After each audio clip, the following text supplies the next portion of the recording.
Good morning once again mga buddy, welcome back sa isa na namang Taal Volcano episode. So kagabi, nagkaroon tayo ng isang biglaang live stream dahil may mga nakarating sa ating impormasyon tungkol nga sa mga hindi magandang ipinapakita ni Taal. So may mga kababayan na nagpahatid sa atin ng kanilang mga naramdaman, ng kanilang mga naobserbahan, at may mga nagsusumbong din sa atin. Kung mapapansin nyo dun sa ating page ay marami tayong mga post na sunod-sunod tungkol sa mga ahensya ng pamahalaan na involved nga sa pagmamonitor dito kay Bulkang Taal. Pero bago natin pag-usapan yan mga buddy, tingnan muna natin itong mga comments ninyo kahapon dito sa ating live stream. Magandang umaga, Supremo. Sa inyo na ako nag-aabang ng latest sa Taal. Napaka-accurate po kasi ng mga balita nyo about sa Taal volcano activities. For info, yung ating mga updates ay galing din yan sa Fivox. Kaya kung may mga post tayo na alanganing oras at may mga nagtatanong ano bang updates kay Bulkan, ano bang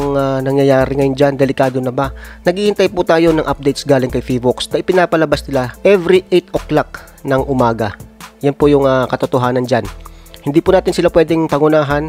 Kung may mga nakakarating po sa atin na balita sa gabi na galing sa ating mga kababayan, kung may mga naramdaman sila ng mga paglindol, kailangan po natin i-confirm. Yan po yung aking ginagawa. Kaya dun sa mga tao na sinasabi na bakit ba hindi sabihin na totoo kung alam nyo naman, nananakot lang naman ata kayo, hindi po sa ganun. Palagi po tayo nagpapaalala sa ating mga kababayan na ang ating ginagawang ito ay para makapaghanda sila sa anumang posible na mangyari dito kay Taal. Very unstable po ang kalagayan ngayon ng ating bulkan. Kaya sana po ay maunawaan po ninyo na palagi po tayo nagpapaalala, palagi po tayo na nagbibigay ng impormasyon. At kung minsan naman po ay medyo nadidelay po tayo sa ating pag-update, isipin po natin na magkaiba po ang oras ng Saudi at ng oras ng Pilipinas. 5 oras po na ahead ang Pilipinas. Kaya sa mga panahon na hindi po agad tayo makapagbigay ng updates, maaari po tayong may trabaho, maaari po tayo ay tulog.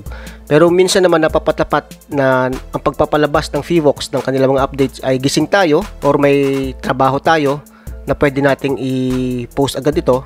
Ginagawa po natin yan para po sa ating mga kababayan. So isang araw po may nabasa po ako na isang post galing po dito sa Pet Ready PH Advocacy.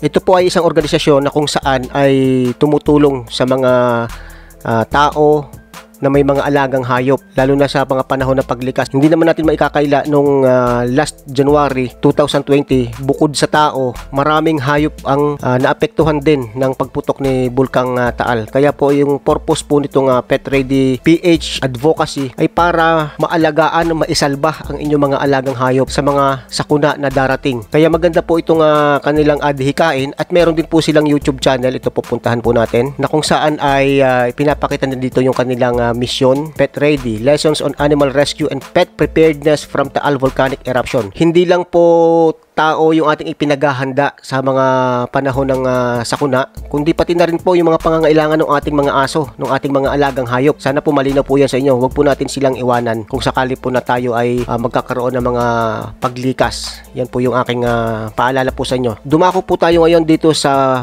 Fivox website at silipin natin kung ilan na ba ang mga volcanic earthquakes or volcanic tremors. So today is March 15.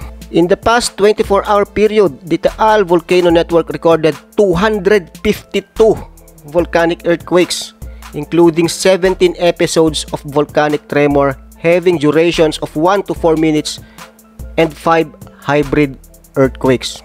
Hindi maganda itong mga buddy, itong update na ito ng Fivox. So far, ito na po yung pinakamataas. Kung ang dati ay 134, ngayon halos na doble siya, 252 volcanic earthquakes. Activity at the main crater consisted of moderate emission of steam-laden plumes from fumarolic vents that rose 10 meters high. An upwelling of high-temperature volcanic gases at the lake surface was observed last night from 6:30 p.m. to 8:45 p.m. Ang SO2 emission ay 518 tons per day. Ito yung nasukat noong March 14. So ang temperature ay nasa 71.8 degrees Celsius. Water acidity na may 1.59. So hindi po maganda talaga itong update ngayon ng Fivox. Alam niyo mga buddy, kagabi may mga na-receive tayo ng mga impormasyon galing sa ating mga kababayan na nandyan sa paligid ng Taal, particular na dyan sa Talisay, na kung saan ay may mga nararamdaman silang kakaiba, may mga nararamdaman silang pagburog. At ito yung ating na-discover. Hanggang ngayon, itong pulo pala, may mga tao pa rin na dyan nagpapalipas ng gabi, yung mga nag-aalaga ng mga palaisdaan dyan. At nung nakaramdam sila ng mga pagburog, saka sila lumikas. Biruin nyo yon, sana makarating ito sa kinauukulan, itong mga nangyayaring ito pagsapit ng gabi. Hindi nila alam na pupuslitan sila ng mga tao na to, na inilalagay ang kanilang mga buhay sa panganib. Kaya kung kayo ay may mga kamag-anak, may mga kakilala na patuloy na pumupunta dyan sa pulo at dyan pa nagpapalipas ng gabi, pagsabihan nyo na, kasi baka sila ang unang maging biktima ng ating bulkan. Mahalin po natin yung ating buhay, ingatan po natin. Huwag po tayo magpasaway. Dahil lang po sa konting kita, isasakripisyo nyo yung inyong buhay. At sana yung mga may-ari na mga palaisdaan dyan, ay pagbawalan ninyo ang inyong mga tao na dyan matulog. Napakadelikado na po ng kalagayan ni Taal. Very unstable po.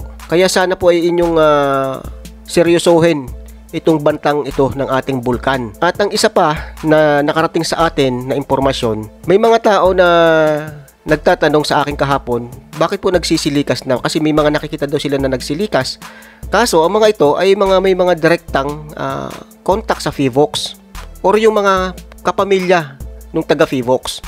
Bakit naman po ganon? Sana naman po sa mga ahensya na kagaya ng FIVOX, yung inyong mga empleyado, kung alambawa na alam nila na may mga ganito na pagtaas sa mga volcanic earthquakes, hindi na po normal. Kung gusto niyo po magpalikas, sana po yung pangkalahatan o mataas itong naitala namin na volcanic earthquakes, ito ngayon ang mga activities dito sa Taal, lumikas na kayo. Ay syempre kapag nakita yun ng ibang tao na yung mga kakilala nyo, mga kabag-anak nyo, mga kapamilya nyo ay nagsisilikas, magtataka sila, anong nangyayari? Yun po yun kasi magpapanik na yung mga tao Nakikita nila na lumilikas na yung iba. Tapos sila, bakit walang advisory sa FIVOX? Bakit lumilikas sila? Kasi may kakilala sa FIVOX At meron po akong mga screenshot na nagpapatunay. Hindi ko na po lang ilalabas yan. Sana maging patas tayo. Yun lang naman po Maging patas po tayo sa ating mga kababayan kasi ang mga Batanggenyo, mapagmatsyag yung mga yan, mausisa, matalute. Alam naman nila na ang advisory ng FIVOX or ang bulletin ng FIVOX ay inilalabas every 8 o'clock. Gabi yun nangyari. Kaya maraming nagtatanong doon sa aking ipinost. Kung may alam ka, sabihin mo na. Sinasabi sa akin ganun ng mga nasa comment. Hindi yung puro pananakot lang. For info, hindi po tayo nananakot dito. Nagbibigay tayo ng impormasyon para sa ating mga kababayan. It's up to you kung matatakot kayo. Pero itong ginagawa natin ay para ma-aware kayo sa mga nangyayari. Hindi po natin pwedeng pangunahan ang FIVOX. Kahit na may alam na tayo sa mga posibleng i-report nila, hindi po natin pwedeng pangunahan. Kung halimbawa ako may kakilala sa FIVOX, tapos nabanggit niya sa akin, buddy, ganito nakataas ang mga naitalang volcanic earthquakes ngayong gabi pa lang. So, syempre bukas pa ilalabas yan. Hindi po ako mangunguna sa kanila. Hindi po ako magpo-post sa aking Facebook page na sasabihin ko, magsilikas na kayo, ganito kadami ang naitala na volcanic earthquakes according to FIVOX. Hindi ko po pwedeng pangunahan sila. Kaya ang pwede ko lang gawin ay pangaralan kayo. Ang pwede ko lang gawin ay palalahanan kayo na maging handa sa gabi na yon. Sana po malinaw po yan sa atin mga buddy. Ganun po ang sistema. May naitala din na thermal anomaly dito sa Merova. At medyo mataas din po So tingnan natin ngayon ang Taal Volcano. So bandang alas 10 ng gabi, nagkaroon ng moderate thermal anomaly na 11 megawatts. Itong si Taal. Kung sisilipin natin po dito, ay mapapansin po ninyo yung paninilaw ng Crater Lake. So almost na dito sa western side at saka dito sa northern side ng Crater Lake ang medyo mainit. Talagang hindi natin alam kung ano yung gustong ipakita nitong si Taal, pero dapat po ay lagi tayong maging handa. Yan lang po. Alamin natin ang mga evacuation plan, ang mga ruta na itinalaga sa atin ng LGU, at yung inyong mga bag, yung mga go bags ninyo ay palaging nandyan. Huwag nyo na pong alisin ang mga gamit nyo sa go bags. Dapat po ay permanente na yan dyan. Kahit nakalmado si Taal, huwag po nyong alisin. Tapos sa kanyo lang ibabalik kapag may nabalitaan na naman kayo na ganito. Hindi po ganun ang dapat. Permanente na po yung mga gamit nyo dyan sa go bags para in case na magkabiglaan, bubuhatin na lang ninyo yan. Dadalhin na lang nyo yan. Yun po ang purpose nyan. Then dito po sa Taal Volcano Activities Chart na ating ginawa, ayan kung mapapansin nyo talaga, sobrang taas ng volcanic earthquakes. Ito yung pinakamataas dati, 134. Ngayon halos dumoble siya, 252. At meron din siyang hybrid events na 5. Tapos ang SO2 or yung sulfur dioxide emission, 518 ang naitala kahapon, March 14. So nagsimula dito yung reading nila noong March 10 na 1,327, 795, 582, 596, then 518. Bumababa siya. Pero hindi daw magandang senyales itong pagbaba lalo ng sulfur dioxide emission.